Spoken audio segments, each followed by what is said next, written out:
I found $87,000 missing from my daughter's college fund on a Wednesday afternoon, and by Thursday morning, I had a spreadsheet with 47 lies my husband told in the last 11 months, organized by date, amount, and the name of the woman he spent them on.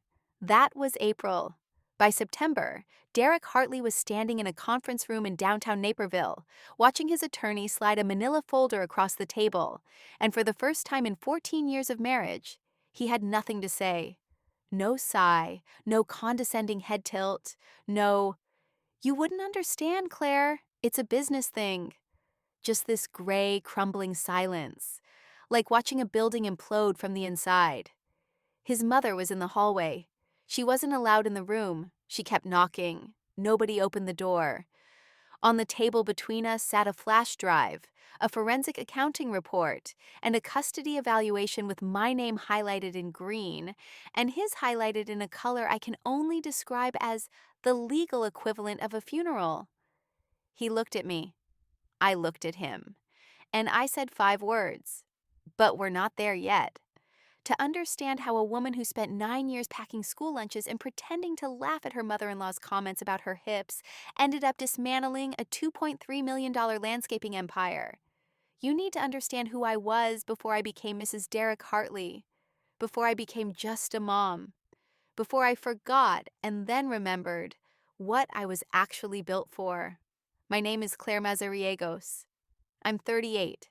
I grew up in El Paso, Texas, in a stucco house on Piedra Street, where the AC only worked in 2 rooms, and my abuela Rosalinda kept a ceramic rooster on the kitchen counter that she swore brought good luck. It did not bring good luck. What it brought was a lot of conversations about luck, and how it was something other people had, and how we had something better. My abuela used to say this thing.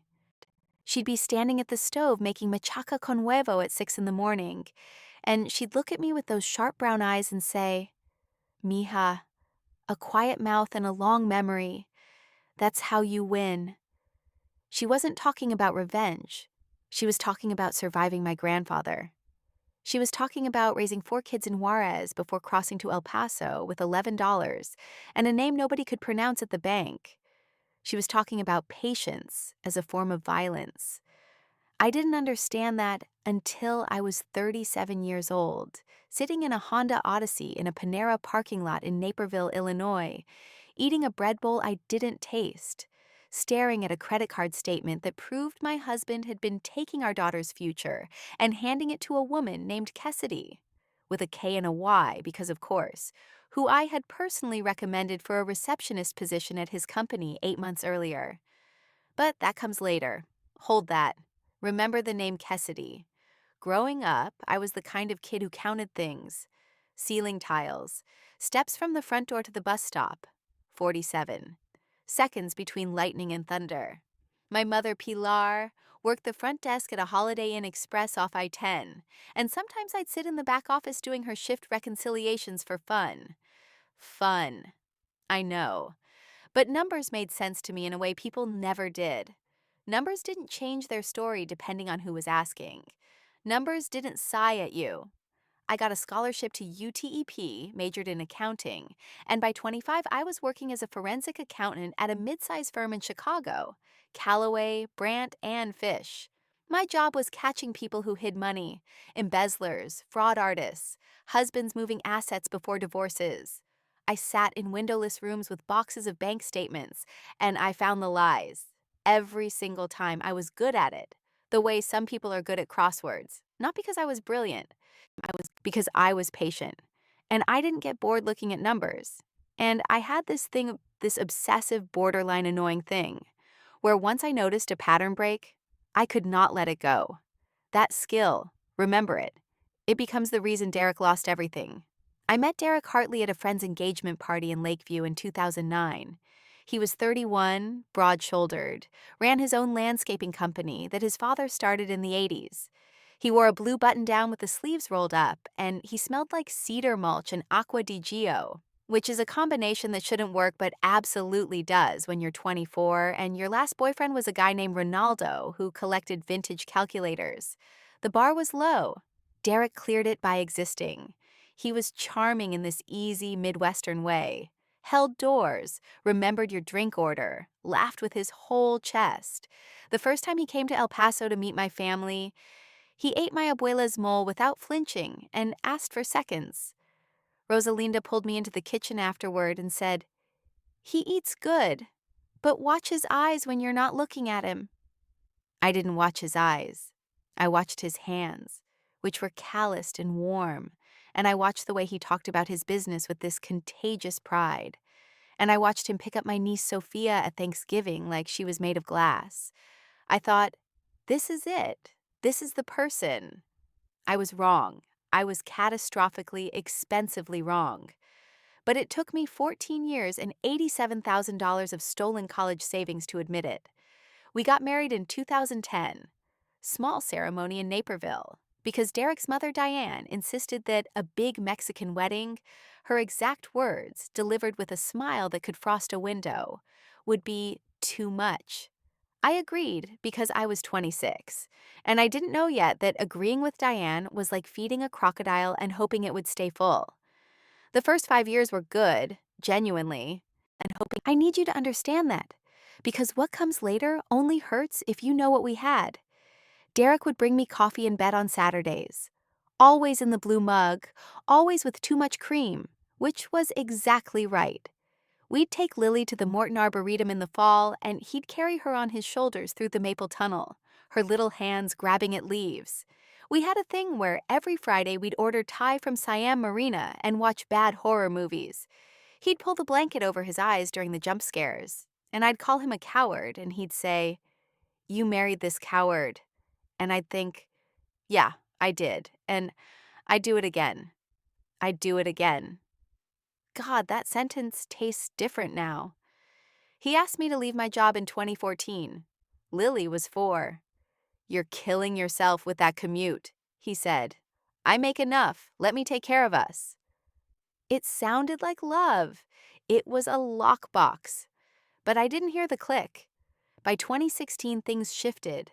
Small things. Derek started coming home later, which was normal for landscaping season. Spring and summer are insane. But then the lateness bled into October, November, January. He started correcting me in front of people. At his business partner's barbecue, I mentioned something about their quarterly numbers. Just casually, because I'd seen a statement on the kitchen counter. And he cut me off mid-sentence.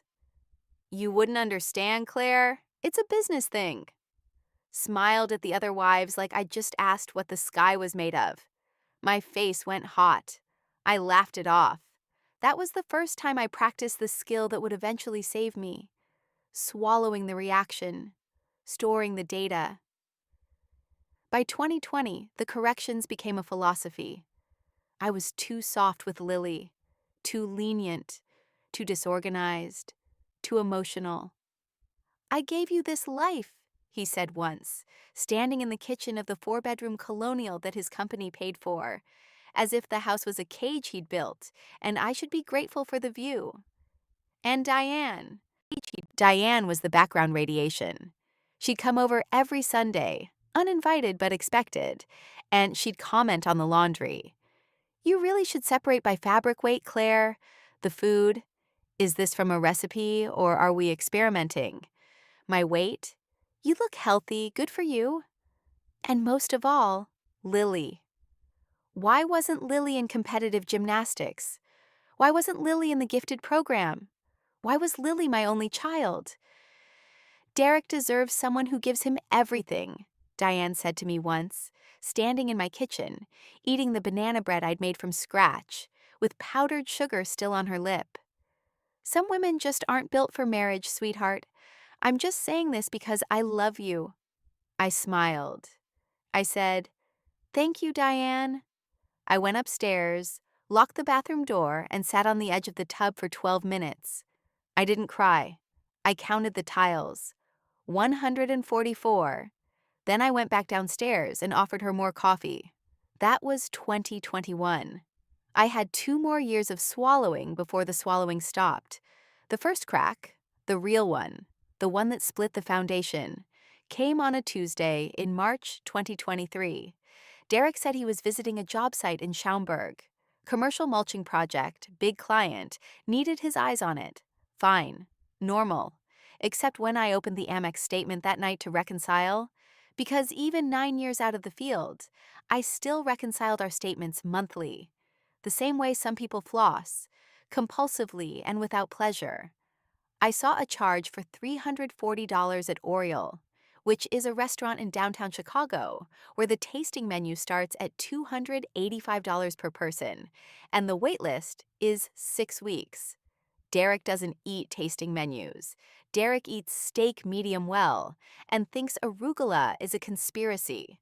And he definitely wasn't eating at Oriole in Chicago while simultaneously being in Schaumburg, which is 43 minutes northwest with no traffic and an hour and a half with.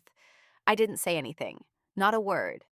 Instead, I went to the basement, opened my old Dell laptop, the one from my Callaway days that Derek thought I'd thrown out, and I created a spreadsheet. Column A, date. Column B, what Derek said. Column C, what the financial record said. Column D, discrepancy amount. Old muscles firing. Like riding a bike, except the bike is on fire, and you're pedaling toward your husband's double life. Within 2 weeks, I had 47 entries. 47. Restaurant charges in neighborhoods he never visited. An Uber receipt from the Gold Coast at 11:47 p.m. on a night. He said he was at a late estimate. A charge at Nordstrom for $410. Women's department, size 6. I'm a size 12. I have been a size 12 since Lily was born, a fact Diane reminds me of with the subtlety of a foghorn. But the Nordstrom receipt was a paper cut. What came next was the knife. In April, I logged into Lily's 529 college savings plan. We'd been contributing since she was born. $500 a month for 13 years, plus a lump sum of $15,000 from my abuela Rosalinda when Lily was baptized. Rosalinda, who cleans houses 4 days a week at 71 years old, who sent that money in a cashier's check with a note that said, para su futuro, for her future. The account should have held roughly $124,000 with growth. It held $37,200, $87,000, gone, withdrawn in 31 separate transactions over 11 months, each one small enough. $1,800, $2,400, $3,100, to avoid triggering any automatic alerts. The kind of withdrawal pattern designed to avoid detection. The kind of pattern I spent 6 years of my professional life identifying in fraud cases. My hands didn't shake. I want to be clear about that. My hands went very still. The rest of me went somewhere cold and flat, like a lake in January. And I sat in that basement and I thought about my abuela at her stove, and I heard her voice, a quiet mouth and a long memory.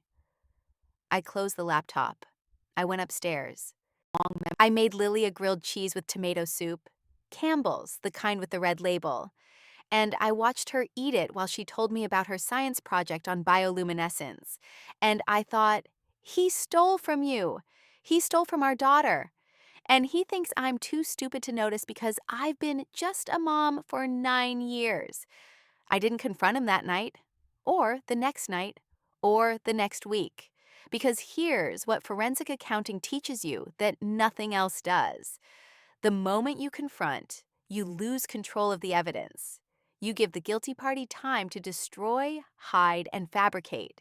You catch an embezzler not by screaming at them, but by quietly documenting every transaction until the paper trail is so airtight they couldn't escape it with a blowtorch and a team of lawyers. So, I documented. May 2023. I followed the money. Every $1,800 withdrawal from Lily's 529 had a corresponding deposit into a personal checking account Derek opened at a Chase branch in Downers Grove. An account I wasn't on, an account I was never told about. From that account, money flowed outward.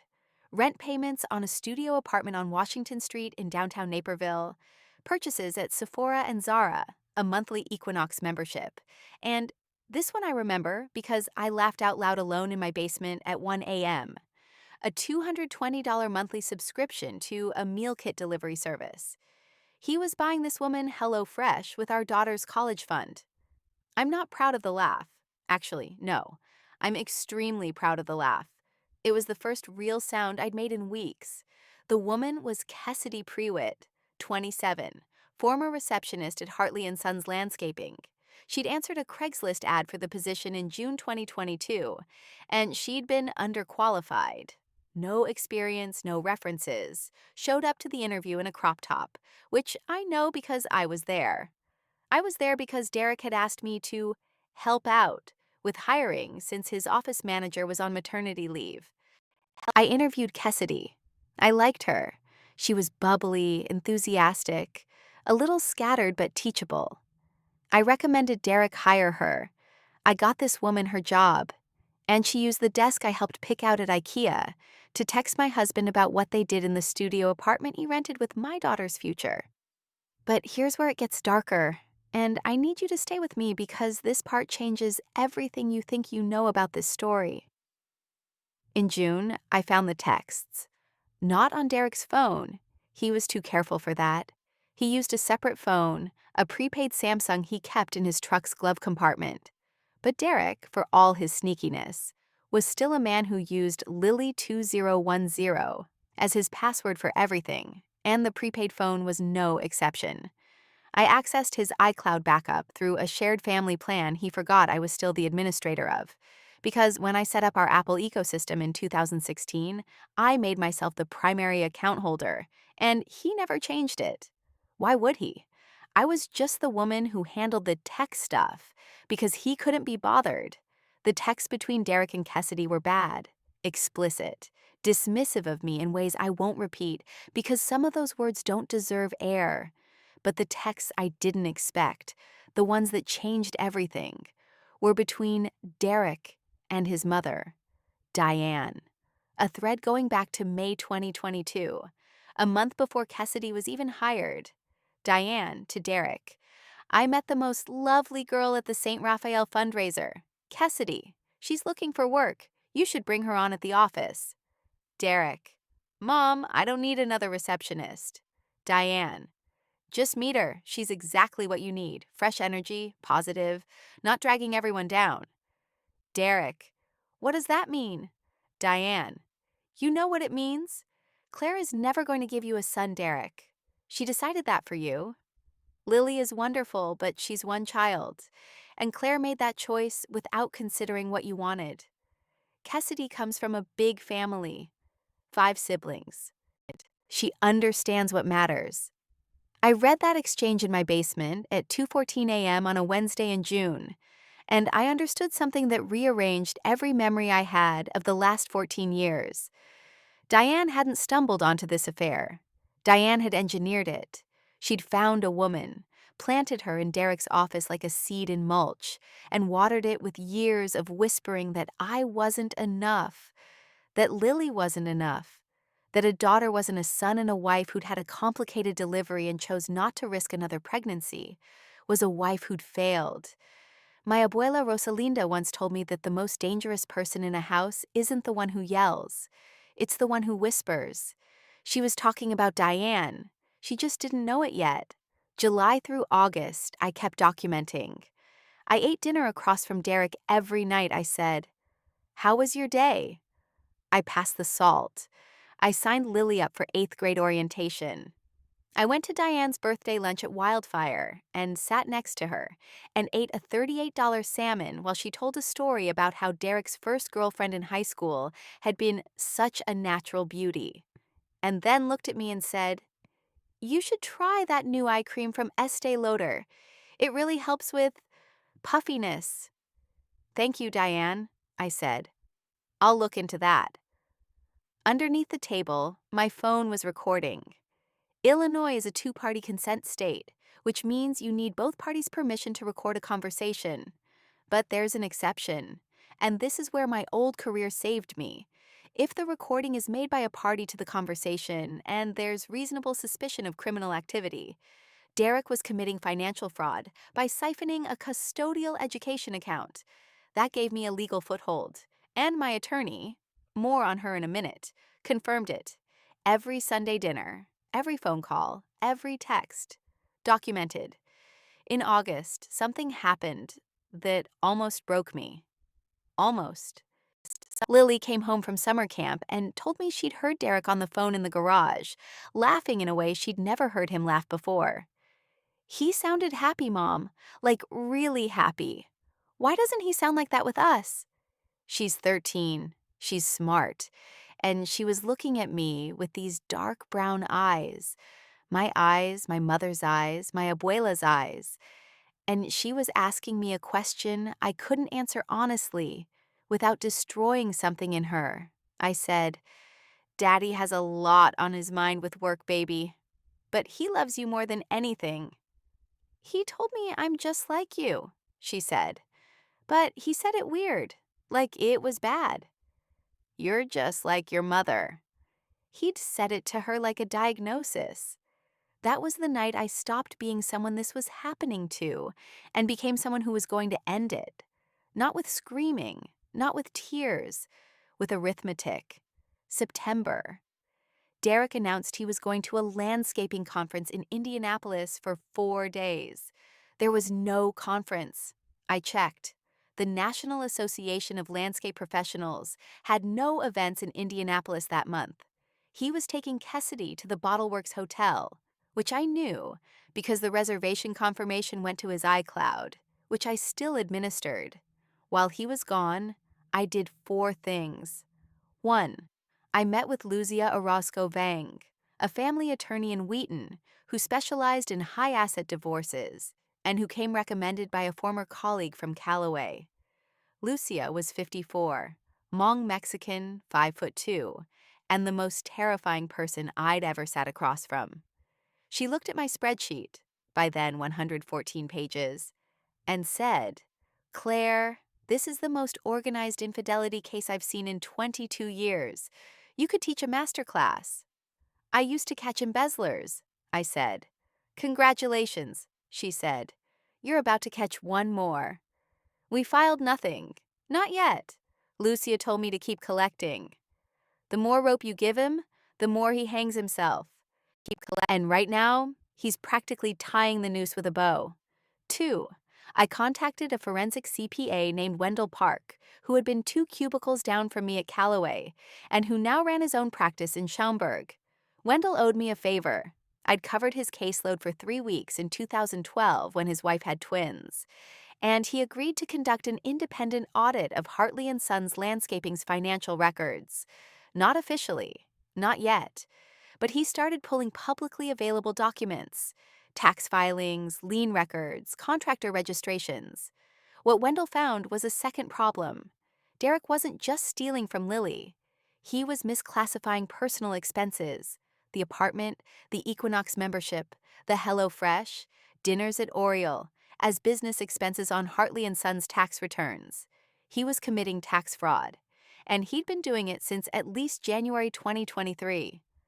3. I called my abuela. I didn't tell her everything. I told her enough. She was quiet for a long time. Unusual for Rosalinda, who normally talks like she's being charged per silence. And then she said, Mija, you know what to do. You always knew. You were just waiting for permission. Here it is. Then she told me she was mailing me a check for $5,000 for legal things, and that I should not argue. I did not argue. 4. I went to the storage unit. This is the detail I planted earlier, so hold on. In 2019, when Derek made me clean out the basement to make room for his home gym, a Peloton he used exactly 11 times, I'd boxed up all my old work files and put them in a storage unit on Route 59. Among those files, my professional certifications, my forensic accounting toolkit, my contact list from Callaway, and, this is the important one, a complete backup of all our financial records from 2010 to 2019 on an external hard drive. Tax returns, bank statements, loan documents, everything. I'd made the backup in 2019 because that's what forensic accountants do. We back up everything. It's pathological. It's also, apparently, prescient. That hard drive contained the original 529 account statements from before Derek started siphoning. It showed the full contribution history. It proved mathematically exactly how much he'd taken and when. October. Lucia filed the divorce petition on a Thursday at 9:02 a.m. simultaneously, and this was the part that made me love Lucia Orozco Vang with a ferocity I usually reserve for my daughter and breakfast tacos. She filed an emergency motion to freeze all of Derek's personal and business accounts, pending investigation of financial misconduct and dissipation of marital assets. Derek found out about the divorce when a process server arrived at Hartley and Sons at 10:15 a.m. in front of his crew, his office manager, and two clients who were there for a consultation on a commercial property in Bolingbrook. The process server's name was a guy named Felix, who later told Lucia that Derek turned a color I'd describe as expired milk. That evening, Derek came home. He was controlled, tight. He stood in the doorway of the kitchen while I was making Lily pasta, rigatoni with butter and parmesan, her comfort food. And he said, "What the hell is this, Claire?" "A divorce petition," I said. "You can read it. It's very thorough." "You're going to regret this." "I documented that statement. Thank you." His face did something complicated. "You don't know what you're doing. You haven't worked in 9 years. You have no income, no career. You're going to end up with nothing." I put down the wooden spoon. I looked at him. "Derek, I spent 6 years catching people who were smarter than you at hiding money. You used Lily2010 as the password for your secret phone. You categorized your girlfriend's Equinox membership as a client entertainment expense. You withdrew $87,412 from our daughter's college fund in increments designed to avoid detection. Except you forgot that your wife, the one you told to stop working, used to be paid $240 an hour specifically to detect that exact pattern." Silence. The rigatoni water boiled over. I turned off the burner. "And your mother," I continued, "has been texting you about replacing me since May of 2022. I have the thread, all of it, including the part where she calls Lily not enough because she's a girl." The look on his face wasn't anger. It was something I'd seen before in conference rooms at Callaway, sitting across from CFOs who just realized the auditor had found the second set of books. It was the look of someone calculating how much trouble they were in and arriving at a number they couldn't survive. "You should call your lawyer," I said, "and tell your mother to stop calling me. I won't be answering." He left. He slept at the studio apartment that night. With Cassidy, presumably, though I'd stopped tracking his location by then because I no longer needed to. The trap was built. The evidence was filed. The only thing left was watching the chain reaction. And it was spectacular. November. The account freeze hit Hartley and Sons like a boot on a garden hose. Derek couldn't make payroll. He couldn't pay his suppliers. His crews, 15 guys who depended on biweekly checks, started calling, then texting, then showing up at the office demanding answers. 3 of his best foremen quit within 2 weeks because they had families and couldn't wait for a judge to sort out Derek's mess.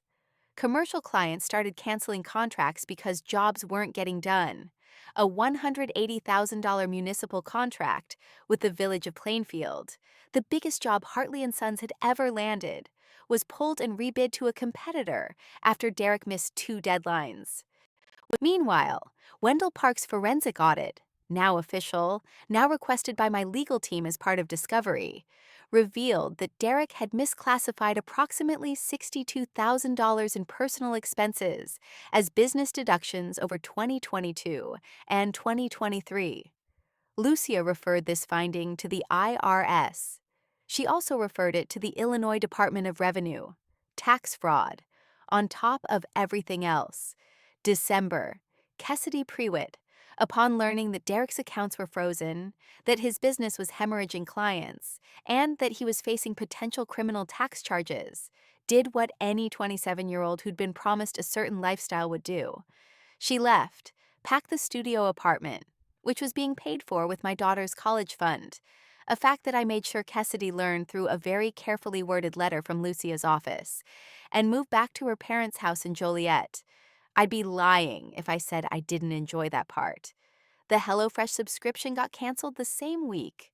Symmetry. But the part that mattered most, the part I replayed in my mind during the quiet mornings with coffee after Lily left for school, was what happened with Diane. Lucia, as part of the divorce filing, included the full text thread between Derek and Diane.